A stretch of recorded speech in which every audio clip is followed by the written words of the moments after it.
1200 BC. The civilized world is at its peak. From Greece to Egypt to Babylon, the great empires are wealthy, sophisticated, and connected by a global trade network. They have standing armies, massive temples, and complex bureaucracies, but the entire system rests on a single, fragile foundation: bronze.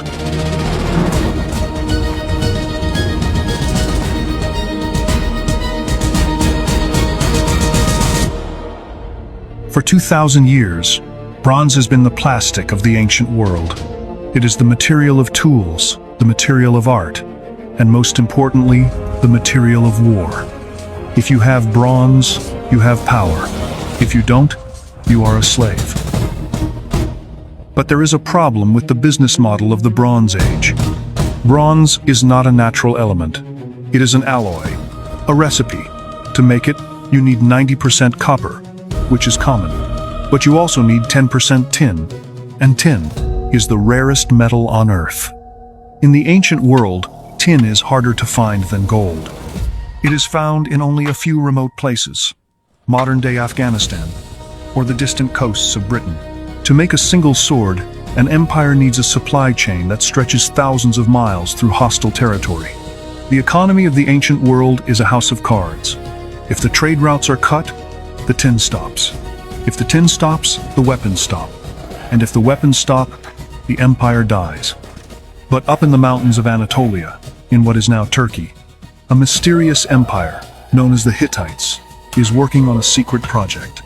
They are the underdogs of the ancient world, surrounded by giants, but they are sitting on top of a resource that nobody else wants: iron. To the Egyptians and the Greeks, iron is a joke. It is a trash metal. It's ugly, it rusts, and it is impossible to melt. If you put copper in a fire, it turns to liquid. If you put iron in a fire, it just gets hot. You can't cast it into a mold. But the Hittite engineers discover something that changes history. They realize that you don't need to melt the iron. You have to beat it into submission. This is the birth of the blacksmith.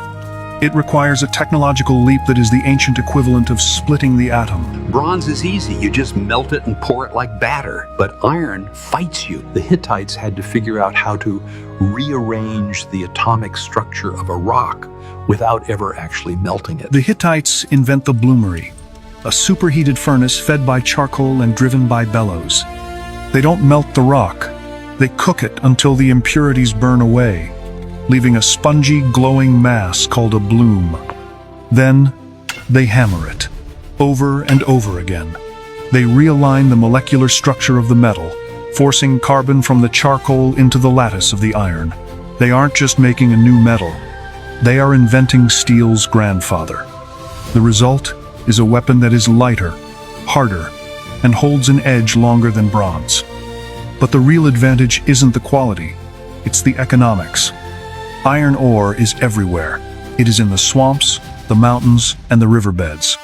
If you know the secret of how to forge it, you don't need a global supply chain. You don't need tin from Afghanistan. You can dig your weapon out of your own backyard. For centuries, the Hittites guard this secret with their lives. It is a state monopoly. The penalty for exporting iron technology is death. They become the arms dealers of the Near East, selling small amounts to kings for exorbitant prices, while stockpiling the knowledge for themselves. But in 1177 BC, the world ends. Historians call it the Bronze Age collapse. A mysterious confederation of raiders known as the Sea Peoples sweeps across the Mediterranean. They aren't conquering, they are burning. They cut the trade routes. The shipments of tin stop arriving in Egypt and Greece. The global economy crashes. The great Bronze Age superpowers, Mycenae, the Minoans, the Babylonians, begin to starve and crumble. They have run out of the raw materials to defend themselves.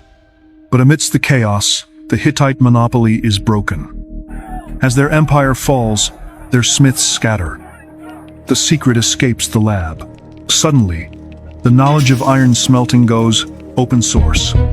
It spreads to the Philistines, it spreads to the Assyrians, and it changes the nature of warfare forever.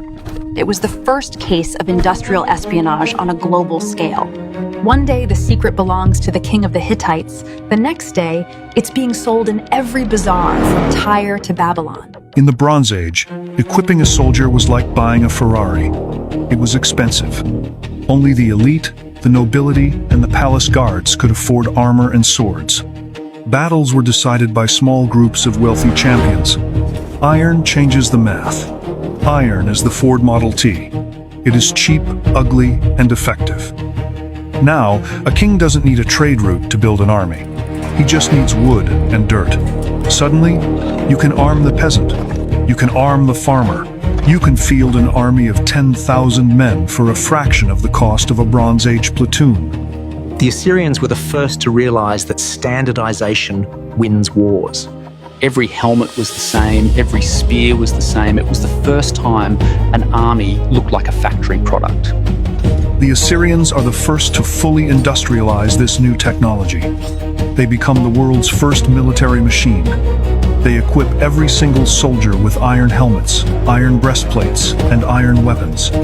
They build massive, iron-tipped battering rams that smash through the mud brick walls of the old cities like they are made of paper. The Bronze Age empires didn't just lose a war. They were priced out of the market. They were obsolete. The transition takes centuries, but the result is absolute. The world shifts from a landscape of a few fragile, elite empires to a world of massive, sprawling, iron-fisted superpowers. This metal didn't just change warfare, it changed agriculture. The iron plowshare was the first tool strong enough to cut through the heavy, wet clay of Northern Europe. Without it, civilizations like the Celts and the Germans could never have supported large populations. They would have remained small tribes forever. An iron plow can cut through heavy clay soil that would snap a wooden or bronze plow in half. Farmers can now till the tough soil of Europe and the deep valleys of Asia. Populations explode, cities grow larger than ever before. We are still living in the age that started in those Hittite furnaces. Look around you. The skeleton of your office building, the chassis of your car, the hull of the ship bringing your goods. It's all iron. The Bronze Age collapsed because it relied on a resource that was rare and foreign. The Iron Age succeeded because it relied on a resource that was common and domestic. The Hittites are long gone. Their palaces are dust. But the secret they forged in the mountains of Anatolia is still the backbone of modern civilization. They proved that the most valuable asset isn't gold or land, it's technology. And the metal that forged empires was the one that was hiding in plain sight all along.